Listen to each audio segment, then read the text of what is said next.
Ya, Assalamualaikum warahmatullahi wabarakatuh. Salam sejahtera untuk kita semua. Om Swastiastu, Namo Buddhaya, salam kebajikan. Terima kasih kami ucapkan kepada rekan-rekan media yang telah hadir di press conference di mana kita dalam rangka mengungkap adanya suatu perbuatan atau suatu peristiwa pidana yang diduga dilakukan oleh sebuah korporasi bernama PT Juragan Kucek Indonesia. Sekali lagi saya ulang, PT Juragan Kucek Indonesia, yang mana perbuatan yang kami laporkan terkait dengan penipuan, penggelapan, dan atau tindak pidana pencucian uang. Jadi Juragan Kucek Indonesia ini atau yang sering dikenal orang sebagai Juragan Kucek ya, ini adalah sebuah perusahaan yang membuat skema bisnis di mana orang-orang ditawarkan untuk mengikuti skema bisnis tersebut dengan modus membuat franchise atau kemitraan atau waralaba. Jadi orang-orang ditawarkan siapa yang mau buka kios untuk laundry tersebut dijanjikan profit autopilot. Di sini ditawarkan ada 3 buah paket. 3 buah paket itu dimulai dari 155 juta, ada yang 175 juta, hingga 195 juta. Dan dari ketiga paket ini, ketika orang-orang sudah membayarkan, dijanjikan akan membuat atau akan membukakan sebuah kios begitu. Yang mana nanti kios tersebut akan dikelola oleh Juragan Kucek itu sendiri gitu ya. Akan tetapi setelah para korban menyerahkan sejumlah uang tersebut, ternyata tidak kunjung datang. Ternyata tidak ada yang namanya kios tersebut dibukakan. Sehingga uang tersebut kami pertanyakan di mana keberadaannya saat ini. Lalu saat ini kami sudah menghimpun kurang lebih ada sekitar 100 korban. Kurang lebih ada 100 korban yang telah menghubungi kami, Reben Strategic Law Firm, di mana kita Reben Strategic Law Firm ini membuka bantuan hukum gratis kepada orang-orang yang membutuhkan pembelaan atau perlindungan hukum. Dan para korban tersebut datang kepada kami meminta bantuan kami untuk memperjuangkan keadilan, untuk memperjuangkan hak-hak hukum mereka. Sehingga kami, tim daripada Reben Strategic Law Firm, melakukan laporan polisi tersebut di Bareskrim Mabes Polri. Berikut ini adalah laporan polisinya. Kelihatan bang.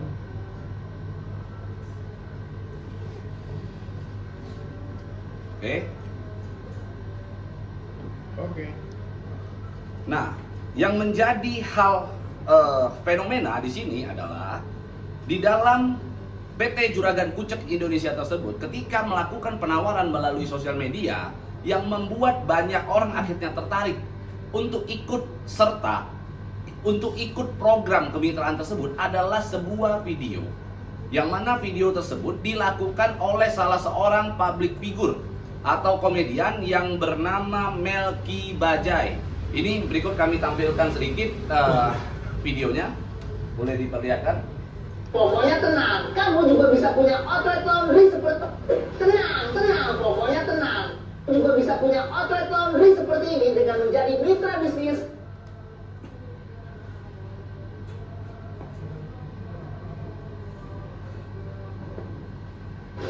Tenang, pokoknya tenang. Kamu juga bisa punya outlet laundry seperti ini dengan menjadi mitra bisnis Juragan Kucek.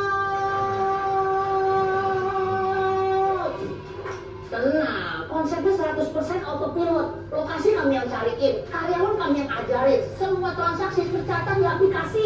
Apalagi Juragan Kucek udah punya lebih dari 200 outlet di seluruh Indonesia dengan 400 lebih tim dan 200.000 customer setianya. Ayo, buruan, gabung jadi mitra Juragan Kucek. Nah, yang perlu kita perhatikan di sana adalah kita melihat bahwa saudara Melky Bajai, gitu ya, dia mengatakan bahwa ayo bergabung bersama kami. Kami siapkan. Kami itu siapa? Pertanyaan kami adalah kami yang dimaksud oleh Melky Bajai itu siapa? Apakah dirinya juga ikut terlibat di dalam skema bisnis yang dibangun oleh Juragan Kucek tersebut? Sehingga kami menduga keras bahwa dengan kalimat atau kata-kata yang diucapkan oleh Melki Bajai dengan menyebut dirinya dengan kata kami menduga bahwa Melki Bajai merupakan bagian daripada PT Juragan Kucek yang diduga melakukan memberikan bujuk rayu, melakukan sebuah rangkaian kebohongan, iming-iming kepada para korban agar para korban menyerahkan sejumlah uang, dana tersebut dihimpun dan akhirnya tidak kunjung dibuka outlet tersebut. Dan luar biasa fenomenalnya lagi adalah ada seseorang public figure, tokoh di Indonesia, tokoh politik di Indonesia yang dicatut juga namanya dengan cara dibuatkan video AI agar para mitra yakin terhadap skema bisnis yang mereka bangun. Ini adalah salah satu public lihat figure. nih, ada ibu-ibu ngamuk gara-gara cucinya numpuk. Kalau yang kayak gini nggak usah dibawa ke barak ya. Cukup diajak ke Juragan Kucek aja. Semua cucian dijamin bersih. Nah, jadi di sini kami bisa melihat bahwa kita sama-sama bisa melihat Kang Deddy Mulyadi, Gubernur Jawa Barat, namanya juga dicatut.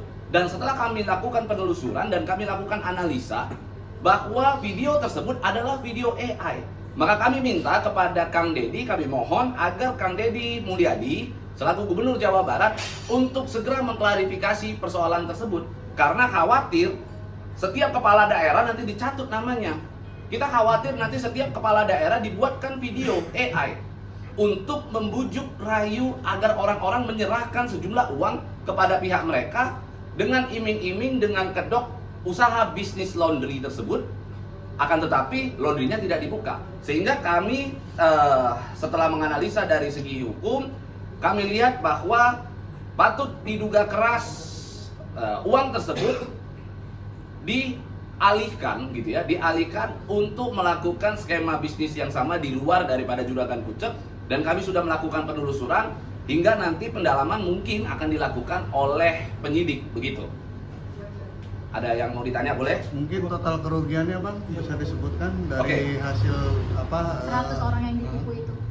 Total kerugian yang kami perkirakan, yang kami analisa berkisar senilai 100 miliar kurang lebih dari total keseluruhan korban, dan bahkan mungkin bisa lebih. Dan kami melakukan kolektif. Banyak sekali korban-korban yang terus menghubungi kami, Reben Strategic Law Firm, untuk meminta bantuan hukum dan perlindungan hukum. Sehingga kami juga meminta kepada seluruh korban yang ada di seluruh Indonesia, dari Sabang sampai Merauke, yang merasa dirinya korban di dalam skema bisnis PT Juragan Kucek Indonesia tersebut, untuk segera menghubungi kami, Reben Strategic Law Firm. Gitu. Bang, sebelumnya sudah ada somasi atau undangan klarifikasi sendiri? Oke. Untuk somasi, bukan hanya somasi yang sudah dilakukan oleh para korban. Para korban bahkan sudah datang ke kantornya, bahkan sudah datang menggeruduk ramai-ramai gitu. Kalau bahasa zaman sekarangnya menggeruduk ya. Sudah datang beramai-ramai, akan tetapi hanya dijanji-janjikan. Dijanji-janjikan, oke, nanti akan dibayar, nanti akan diganti dengan cara termin dan lain-lain. Akan tetapi tidak kunjung hadir juga begitu. Jadi tidak pernah dibuka, tidak pernah ada pengembalian. Dan yang begitu mirisnya, ada salah seorang korban begitu ya, uang tersebut diserahkan menjadi uang satu-satunya milik dia lah begitu, hingga pada akhirnya saking stresnya dia meninggal dunia suaminya begitu ya. Ada di Bogor seorang wanita yang sampai akhirnya suaminya itu meninggal dunia akibat dari investasi yang kita duga bodong tersebut gitu. Bang, diduga berarti untuk keterlibatan Melki itu bukan cuma BA ya atau brand ambassador? Ya, jadi keterlibatan Melki, kalau yang kita lihat, kalau dia hanya menawarkan orang ayo bergabung di Juragan Kucek, kita bisa menduga bahwa itu adalah brand ambassador. Kita bisa menduga bahwa itu adalah endorser begitu. Akan tetapi ketika dia menyebut kata kami sebagai subjek begitu ya, maka kami menduga keras bahwa Melki adalah bagian daripada PT Juragan Kucek Indonesia. Maka kita butuh Melki untuk segera melakukan klarifikasi terkait dengan persoalan tersebut. Bang, berarti terlapornya PT Juragan Kucek saja, tidak per individu ya? Ya, jadi terlapor kita adalah PT Juragan Kucek Indonesia berdasarkan KUHP kita yang baru, Undang-Undang Nomor 1 Tahun 2023, di mana korporasi dapat menjadi subjek hukum. Begitu. Ada lagi? Bang, ini Dari korban bang, Silakan. ada yang mau disampaikan terkait penipuan dugaan investasi bodong ini? Mungkin saya mewakili dari teman-teman semua karena korban yang udah ada di sini nggak cuma saya. Jadi pesan buat calon mitra, mungkin ini kan udah terlihat nih, kita udah setor, habis setor itu skemanya salesnya marketingnya resend dan ujung-ujungnya kita nggak dibukain outlet. Setelah beberapa kali penawaran pun kita minta pengembalian dana pun nggak kunjung dikembalikan. Berarti modusnya gitu ya pak? Modusnya seperti itu, polanya seperti itu. Masih sendiri Rata-rata. invest berapa? Saya 155 juta. Oke, ada lagi korban yang lain yang mau menyampaikan? Ya. Enggak, sekarang yang jadi pertanyaan saya, itu uang yang Anda berikan itu uang dari mana? Emang uang simpanan atau uang apa? Sebenarnya berat mau menyampaikan ini ya, kan kemampuan kita kan beda-beda, Ya. latar belakangnya beda-beda. Kalau saya sendiri sih ada dari tabungan dan juga dari pinjaman. Pinjaman ini tuh kan nggak mungkin kita mau balikinnya tahun depan, enggak. Kita dari tiap bulan juga nyicil. Harapan saya ketika bisnis ini berjalan, saya bisa buat nyicil itu. Berarti uang itu dari pinjaman, Pinjaman. kamu istilahnya harus bayar bunga juga, Betul. begitu ya. Lalu akhirnya diduga menjadi korban penipuan begitu. Nah, terus bagaimana cara kamu mengembalikan kalau begitu? Ya kita kan gimana caranya nih, kita juga masih pusing sama sekarang. Menjadi satu-satunya harapan dong ya, Iya. Juragan Kucek ini ya. Tapi akhirnya ditipu ya. Tuh. Gitu. Ada korban lain, Bu Hana mungkin? Berdiri. Silakan berdiri. Saya sebenarnya berharap banyak ya sama Juragan Kucek ini, karena uang yang saya investkan ke Juragan Kucek ini adalah hasil dari uang pensiun suami saya setelah bekerja belasan tahun dan kemudian pensiun. Kami berharap kami masih punya sedikit penghasilan dari hasil berinvestasi ke Juragan Kucek ini. Tetapi setelah 3 bulan yang mereka janjikan untuk GO, ternyata nggak ada GO, marketingnya juga tiba-tiba resign. Saya sudah coba pagi ke sana juga nggak ada hasil, malah ownernya semuanya nggak ada semuanya, kantor tutup, berkali-kali datang ke sana, nggak ada juga yang menemui kami gitu. Sampai saya pernah pakai lawyer yang lain, tetap nggak ada hasilnya juga. Kami cuma diberikan janji-janji kosong aja. Setiap bulan tanggal segini nggak datang, setiap bulan tanggal segini nggak datang. Sampai akhirnya karena terlalu stres mikirin uang yang harapan kami satu-satunya itu, saya sampai berkali-kali ke dokter karena saking stresnya. Baru tadi pagi juga saya ke dokter karena kata dokter saya stres, makanya saya kena asam lambung terlalu tinggi. Saya berharap tidak ada mitra lain lagi, orang-orang lain lagi yang ketipu sama Juragan Kucek ini. Juragan Kucek itu benar-benar penipu, pembohong. Bang, udah sejauh mana bang proses hukum? Ya, jadi dijadwalkan kita minggu ini pemeriksaan untuk saksi-saksi, untuk para korban gitu ya. Nanti selanjutnya seperti apanya nanti akan kita infokan kepada mitra-mitra. Yang pasti begini, korban-korban dari PT Juragan Kucek ini bukan 1-2 orang.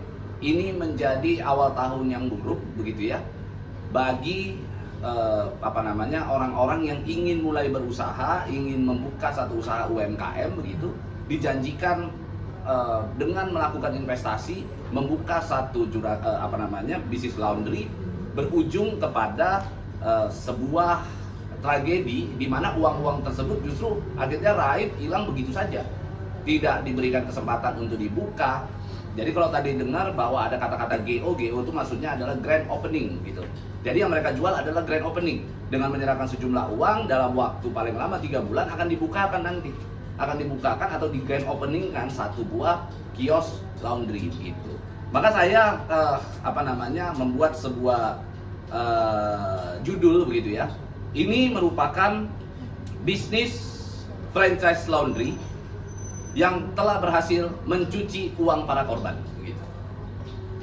Ada lagi? Mungkin kalau dari korban pengennya uang kembali atau seperti apa sih bang? ya tentunya ini mereka sangat berharap sekali uang ini bisa kembali gitu. Tapi kan selama ini yang terjadi adalah janji-janji saja. Maka para korban sudah menyerahkan segala sesuatunya ke dalam sebuah proses hukum, di mana proses hukum tersebut sudah kita laporkan di Bareskrim Mabes Polri gitu. Dengan nomor laporan polisinya STPL-17-1-2026.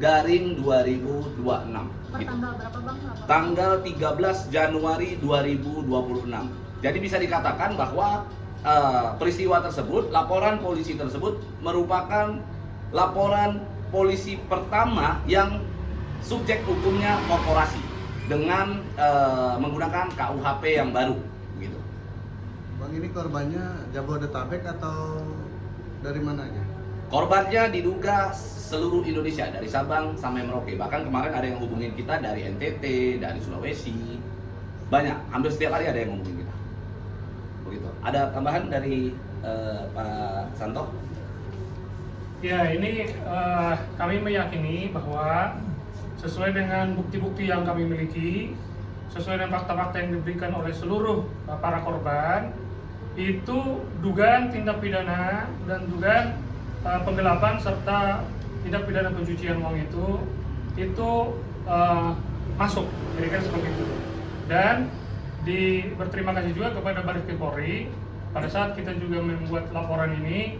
Tentu kan ada konseling dan itu semua diterima dan juga setelah bukti-bukti ini serahkan.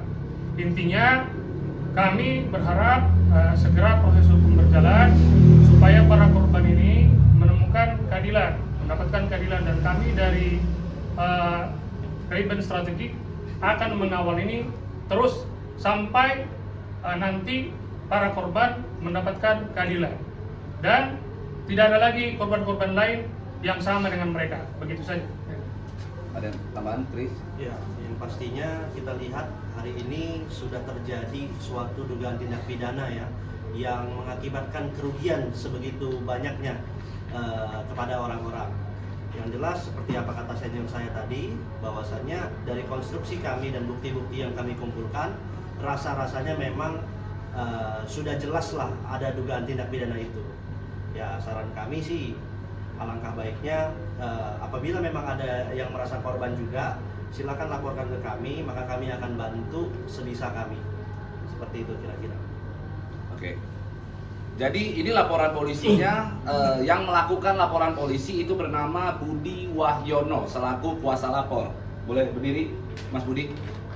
Ini adalah Mas Budi Wahyono, beliau selaku kuasa lapor, beliau yang melaporkan ke Bareskrim Mabes Polri. Gitu. Ada yang mau sampaikan? Terima kasih kepada Bareskrim Mabes Polri sudah menerima laporan saya selaku kuasa hukum para korban. Semoga ditindaklanjuti lebih lanjut. Terima kasih. Nah, untuk informasi tambahan kepada masyarakat bahwa setelah kita melakukan laporan polisi tersebut, ada sejumlah pihak yang mencoba menghubungi kami, melakukan upaya negosiasi terhadap kami dari tim Ray-Ban Strategik Indonesia agar tidak menangani perkara ini. Saya ingin menyampaikan kepada orang-orang tersebut, Ray-Ban Strategik Indonesia selalu berpihak kepada masyarakat yang membutuhkan keadilan. Tidak ada urusan ketika Anda mencoba-coba untuk melakukan negosiasi di mana Anda diketahui diduga melakukan sebuah tindakan yang mana melanggar undang-undang atau peraturan yang berlaku di Indonesia. Jadi kami harap kepada orang-orang tersebut untuk dilakukan stop ya, jangan menghubungi lagi orang-orang kita. Ditambah lagi ada keanehan di mana dari pihak Juragan Kucek tersebut, begitu saya nggak tahu apakah mereka melakukan berkoordinasi dengan sejumlah pihak. Ada juga yang menghubungi kami, mengaku-ngaku sebagai pengacara, mengaku-ngaku sebagai advokat, lalu menghubungi kami, mengajak kami untuk udahlah gugat perdata saja, tidak perlu lapor pidana. Nah, ini juga menjadi sebuah persoalan yang sangat aneh sekali gitu ya. Karena hal-hal tersebut setelah kita analisa, jelas tampak adanya sebuah dugaan perbuatan pidana, ada sebuah peristiwa pidana di sana yang mana tidak mungkin lagi kalau Anda memang seorang advokat, Anda memang adalah seorang yang praktisi hukum, mengerti hukum, harusnya Anda tahu betul bahwa ketika Anda melakukan upaya-upaya dengan melakukan laporan polisi dan lain-lain mungkin menjadi salah satu jalan yang baik begitu. Lalu Anda seakan-akan mengarahkan kami untuk melakukan upaya-upaya hukum keperdataan begitu. Jadi ini agak sedikit aneh begitu, tapi kami harap tidak ada lagi orang-orang yang melakukan hal tersebut kepada kami. Kami istiqomah, kami kejar terus karena kami berpihak kepada keadilan. Demikian. Bang, mungkin terkait tambahan Bang, berarti ini tujukannya untuk ke PT-nya Bang ya? Iya. Lebih tegasnya itu ke pihak PT-nya Bang ya? Betul. Jadi kita laporan tersebut tertuju kepada PT Juragan Kucek Indonesia. Yang mana ada indikasi juga begini, PT Juragan Kucek Indonesia ini sekarang kantornya sudah tutup, udah kosong. Akan tetapi berdasarkan informasi yang kami dapat begitu, mereka ada hubungannya dengan salah satu skema bisnis yang baru, yang mana kurang lebih sama juga serupa bisnis laundry juga. Saya sebut namanya, ini dugaan kami ya, ini dugaan ada hubungannya. Nanti silakan penyidik yang menelusuri. Namanya PT Yuk Laundry Indonesia atau sering dikenal YOLO. Jadi kami menduga ada hubungan atau ada kaitannya antara PT Juragan Kucek Indonesia dengan PT YOLO tersebut, Yuk Laundry Indonesia tersebut. Gitu. Bang, dari penelusuran abang-abang sendiri ke PT ini ada strukturalnya dari Melki juga atau hanya memang pure secara BA aja sih Bang Melki? Ya, justru kami saat ini ingin menelusuri lebih jauh apa keterlibatan Melki di dalam struktur perusahaan tersebut.